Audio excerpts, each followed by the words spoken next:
Bonjour, ici Tammy Kabaj, ravi de vous retrouver pour cette vidéo dans laquelle je vais répondre. Alors, c'est plusieurs questions, mais le gros de la question, je dirais, c'est est-ce qu'il faut faire un CFA ou un MBA pour intégrer une banque? Et il y a d'autres questions super intéressantes, notamment sur les robots, l'avenir dans le domaine du trading, etc. Je reviendrai dessus juste après. À tout de suite!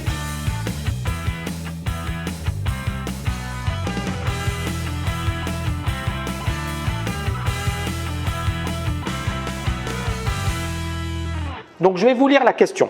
Bonjour Monsieur Kabaj, j'ai beaucoup de respect pour ce que vous faites ainsi que pour la personne que vous êtes. Merci beaucoup. Je demande votre aide concernant une question qui me perturbe.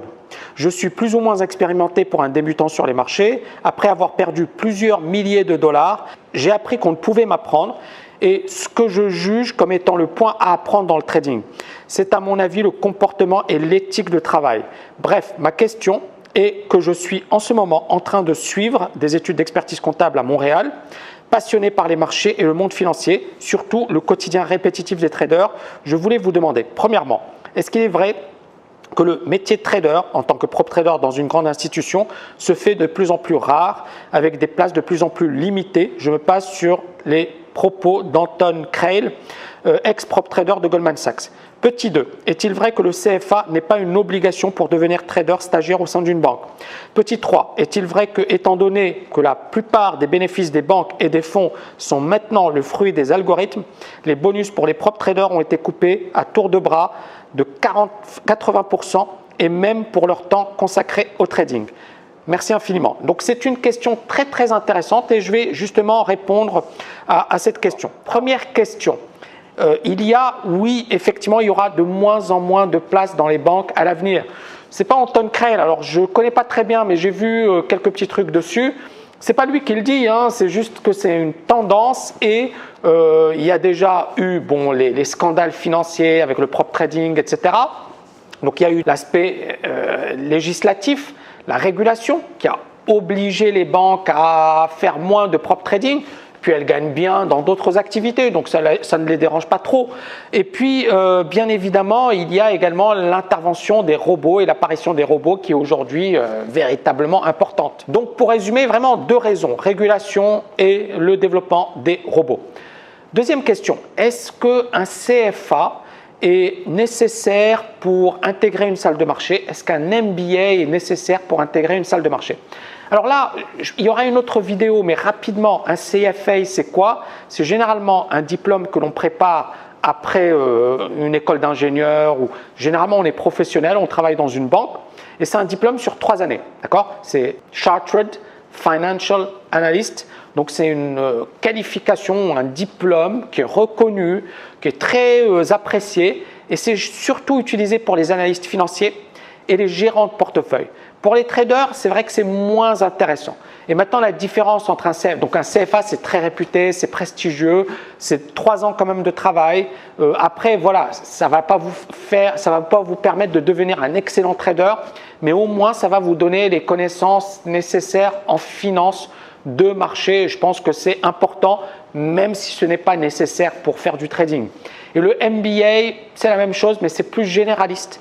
C'est plus business. Alors, vous aurez du marketing, de la finance. Il y a des MBA qui sont plus spécialisés dans le domaine de la finance. On pense à Wharton. Wharton, c'est le MBA le plus célèbre en finance. Et il y a d'ailleurs beaucoup de gens qui sont quand même assez influents dans le domaine du trading et de la finance qui sont passés pour le MBA de Wharton. Est-ce que c'est nécessaire? Non, mais c'est un super diplôme. Ça vous ouvre des portes, ça vous permet d'intégrer des super institutions financières et bien évidemment à vous ensuite de faire le travail. Ce n'est pas parce que vous avez un diplôme qu'on va vous ouvrir toutes les portes, mais on va vous ouvrir quand même quelques portes et c'est déjà pas mal.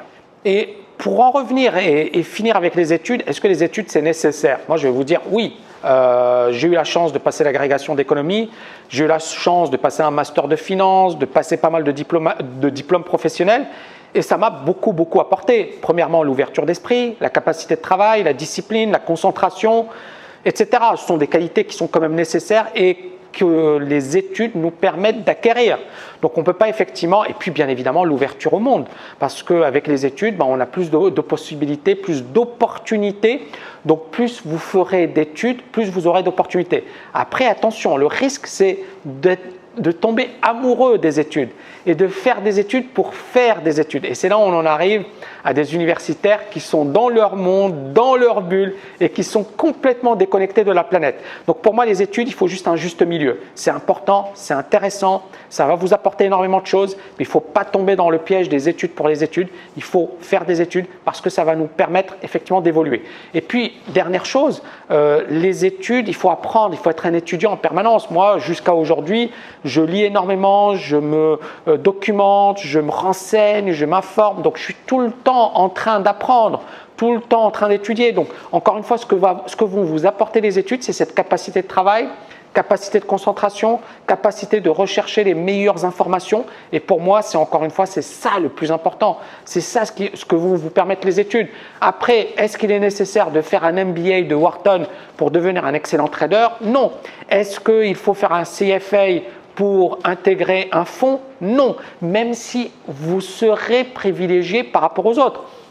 Je sais qu'à Abu Dhabi, c'est juste à côté de Dubaï, il y a énormément de CFA qui sont recrutés. C'est l'un des plus gros recruteurs de CFA de la planète. C'est le deuxième plus gros recruteur de personnes diplômées du CFA de la planète à Abu Dhabi. Pourquoi? Parce qu'ils ont un fonds, alors c'est un fonds souverain. Donc c'est le fonds, alors le fonds souverain, c'est un fonds qui appartient à l'État. Ils ont plus de 900 milliards de dollars et bien évidemment, ils ont besoin d'analystes pour repérer les meilleures opportunités, repérer les meilleures actions, repérer les meilleurs investissements. Et les CFA sont quand même assez costauds dans tout ce qui concerne l'évaluation, la recherche, l'analyse financière. Donc, ce que j'ai envie de dire, c'est que si vous faites un diplôme, ça sera toujours utile. Après, il ne faut pas tomber dans le piège du diplôme. Et puis, bien évidemment, pour moi, le diplôme n'est pas une finalité, ce n'est qu'un début. Et je pense que la meilleure des choses, c'est rester indépendant. C'est-à-dire que si effectivement vous travaillez pour acquérir une expérience, c'est OK. Mais après, l'idée, c'est quand même de travailler pour son compte. C'est quand même d'être autonome. Parce que ça, voilà, un salarié sera toujours limité. Il y aura toujours des personnes qui, malheureusement, ne vous permettront pas d'évoluer. Je le sais parce que ça m'est arrivé dans le monde du travail. C'est-à-dire qu'effectivement, si vous essayez d'être bon, on va effectivement essayer de vous rabaisser parce que vous dérangez, parce que vous gênez. Donc, à un certain moment, si vous êtes à l'étroit dans une entreprise, créez votre propre entreprise, créez votre propre business, créez votre propre activité. Je pense que c'est très, très important. Et la dernière question par rapport aux robots, oui, il y a de plus en plus de robots et on en revient bien évidemment à la sempiternelle question, est-ce que ça vaut le coup de faire des études pour travailler? Non, ça vaut le coup de faire des études parce que ça va vous permettre une ouverture d'esprit. Il y a des personnes qui disent, c'est pas la peine d'étudier, vous étudiez par vous-même, ce sont des autodidactes généralement qui le disent. Je sais pas, encore une fois, moi le plus important c'est vous. C'est pas moi, ce que je dis moi, c'est pas ce que dit telle ou telle personne, c'est vous. Donc, quelle est votre situation? Quelles sont vos ambitions? N'écoutez pas trop les gens, même si ça peut être intéressant. Et puis, à un certain moment, faites-vous votre propre opinion. C'est-à-dire, ce que je viens de dire, vous pouvez y adhérer, comme ne pas y adhérer, ça ne me dérange pas. Mais faites-vous votre propre opinion. Donc, les personnes qui vous disent « ne faites pas d'études et vous réussirez », pourquoi pas? Il y a Kiyosaki qui a dit, voilà, il a écrit un bouquin Rich Dad, Poor Dad. Il a dit le Rich Dad, c'était mon père, il avait fait de super bonnes études et sa vie sur le plan financier a été un fiasco. Et j'avais mon Poor Dad qui a, lui, fait aucune étude et c'était effectivement quelqu'un de très riche. Et Kiyosaki, il dit en rigolant, il dit oui, travaillez, comment dirais-je, faites des études, comme ça vous travaillerez pour moi. Et généralement, effectivement, les gens qui n'ont pas fait d'études embauchent les personnes qui ont fait les meilleures études. Il y a du vrai, il y a du faux.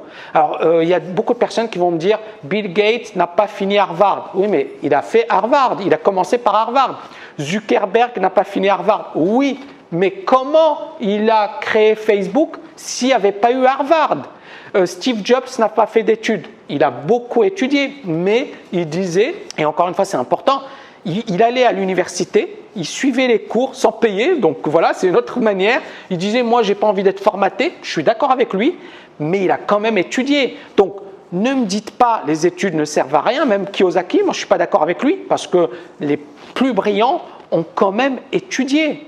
Warren Buffett, il a quand même étudié. Bill Gates, il a quand même étudié. Ne me dites pas que ces gens-là sont arrivés comme ça, sans aucune connaissance, sans aucun savoir. Après, chaque parcours est différent. Un diplôme, ça peut être une protection, mais on n'a pas nécessairement besoin de diplôme pour réussir, mais on a besoin d'apprendre et on a besoin d'étudier et on a besoin de se former pour réussir. Et si vous n'avez pas compris ça, vous n'avez rien compris. J'espère que vous avez aimé cette vidéo. N'oubliez pas de la liker et à très bientôt.